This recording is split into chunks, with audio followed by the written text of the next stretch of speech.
Houthi மறுபடியும் Lime லைட்டுக்கு வந்திருக்காங்க. இந்த ஹூத்தியை பொறுத்த வரைக்கும் எப்பா யாரும் அடிக்காதீங்கப்பா அப்படின்னு சொல்லி பார்த்தாங்க.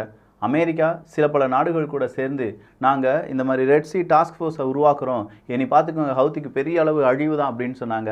ஆனாலும் ஹவுத்தி சொன்னாங்க இல்லை இல்லை நாங்கள் அப்படிலாம் விழுந்துட மாட்டோம், கண்டிப்பாக உங்களுக்கு எதிரான தாக்குதலை செய்வோம் அப்படின்னு சொன்னாங்க. அவங்க சொன்னதோடு மட்டும் இல்லை, இன்றைக்கி செஞ்சு வேற காண்பிச்சிருக்காங்க. இவ்வளோ பிரச்சனை இஸ்ரேல் காசா பிரச்சனையெல்லாம் ஒரு ஓரமாக நடந்துட்டு இருக்கும்போது ஹவுத்தி என்ன செஞ்சுருக்காங்கன்னா யூகேனுடைய கப்பலுக்கு எதிராகவும் அமெரிக்காவினுடைய கப்பலுக்கு எதிராகவும் அவங்களுடைய தாக்குதலை செஞ்சுருக்காங்க. அதுலேயும் குறிப்பாக யூகேனுடைய செய்தி அறிக்கையின்படி 21 மிசைல்ஸ் அண்ட் ட்ரோன் அப்படிங்கிறது அவங்களுடைய கப்பலை தாக்க வந்ததாகவும், அமெரிக்காவினுடைய சென்ட்ரல் கமாண்டின் அடிப்படையில் 18 ட்ரோன் அப்படிங்கிறது அவங்களுடைய கப்பலை தாக்க வந்ததாகவும், 2 க்ரூயிஸ் மிசைல்ஸ் அவங்கள தாக்க வந்ததாகவும் சொல்லப்படுகிறது. ஸோ யூஎஸ் யூகே சேர்ந்து இந்த ஒரு தகவலை வெளியில் விட்டுருக்காங்க. அப்போ டோட்டலாக 21 மிசைல், அதில் 18 ட்ரோன், 2 க்ரூயிஸ் மிசைல், ஒரு பெலிஸ்டிக்ஸ் மிசைல் அப்படின்னு சொல்லும்போது 2 பேருக்குமே இது பெரிய ஒரு ஷாக்கிங்காக இருக்குது. ஹூத்தி சாதாரணமாக இல்லை, நம்மளே அடிக்க ஆரம்பிச்சிட்டான், நம்ம ஏதாவது செய்யணும் நண்பா அப்படின்னு சொல்லி அமெரிக்காவும் யூகேயும் அங்கே டிஸ்கஸ் பண்ணிட்டு இருக்க, இஸ்ரேல் காசால என்னெல்லாம் அப்டேட் நடந்திருக்கு அப்படிங்கிறத நம்ம இந்த ஒரு பதிவில் பார்க்க போகிறோம். எல்லாத்தையும் பார்த்துடலாமா?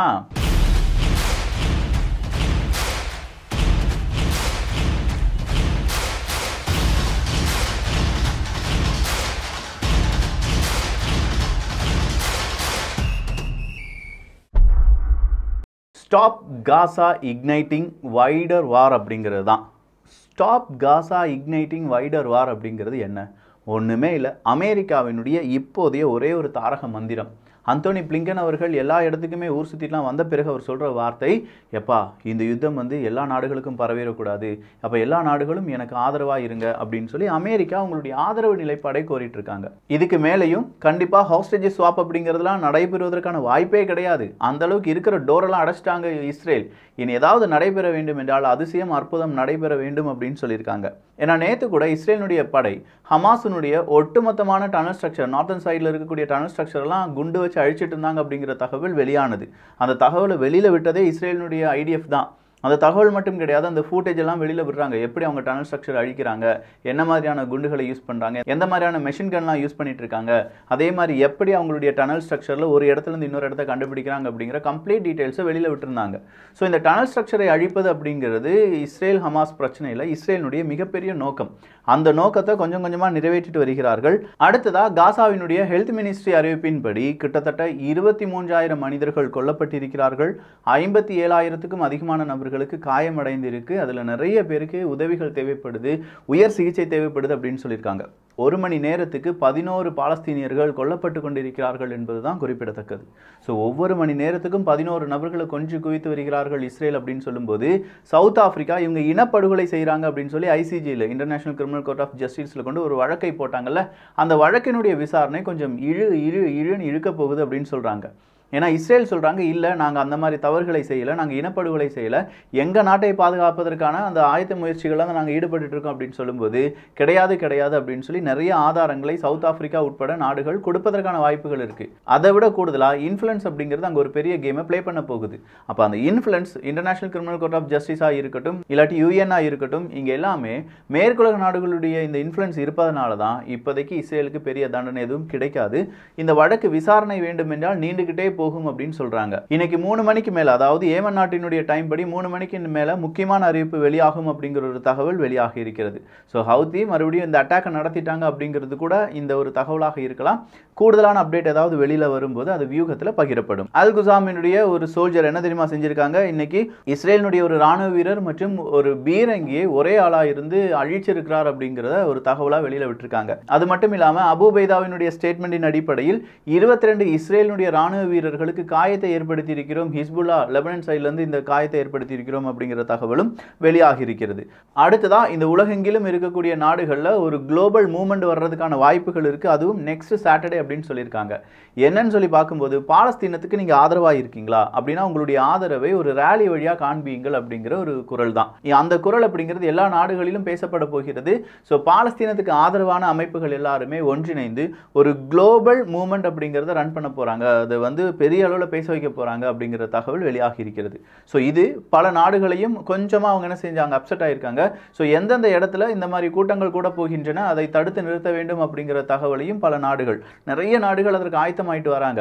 இந்த மாதிரி ப்ரோ பாலஸ்தீன் அப்படிங்கிற ஒரு ரேலி நடக்கக்கூடாது, அப்படி ஒரு ரேலி நடந்தால் மேற்குலக நாடுகளுக்கு அது ஒரு பெரிய அவமானமாக மாறிடும், உடனடியாக இந்த ரேலி என்ன செய்யணும், தடுத்து நிறுத்த வேண்டும் அப்படின்னு சொல்லி அவங்களுடைய உழைப்பும் இங்கே போட்டுக்கொண்டு தான் இருக்காங்க. அடுத்ததா யூகேனுடைய பாராளுமன்றத்தில் வர காசால பசிப்பட்டினியில் நிறைய மக்கள், குழந்தைகள் கொல்லப்படுகிறார்களே, இதற்கு யூகே அரசாங்கம் என்ன சொல்ல போகிறார்கள் அப்படிங்கிற ஒரு கேள்வி உயர்ந்திருக்கிறது.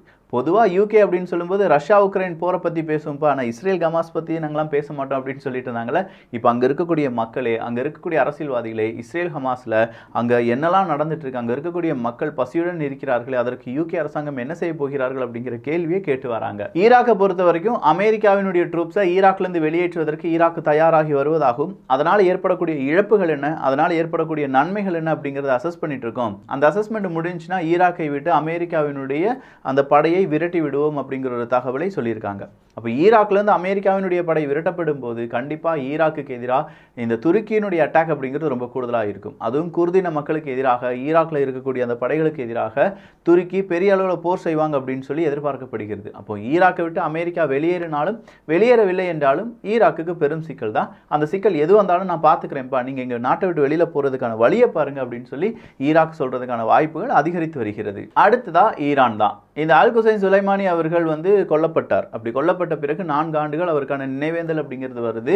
அந்த நினைவேந்தலின் போது திடீர்னு பார்த்தா இரட்டை குண்டுவெடிப்புகள் நிகழ்கின்றன. இந்த இரட்டை குண்டுவெடிப்புகளுக்கு காரணம் ISIS தீவிரவாதி தான் அப்படின்னு சொல்லி அமெரிக்கா சொல்றாங்க. உடனே அவங்களும் ஆமாப்பா நாங்கள் தான் அதற்கு காரணம் அப்படின்னு சொன்னாங்கல்ல. இப்போ 12க்கும் அதிகமான நபர்களை என்ன செஞ்சிருக்காங்க, ஈரான் அரசாங்கம் கைது பண்ணியிருக்காங்க.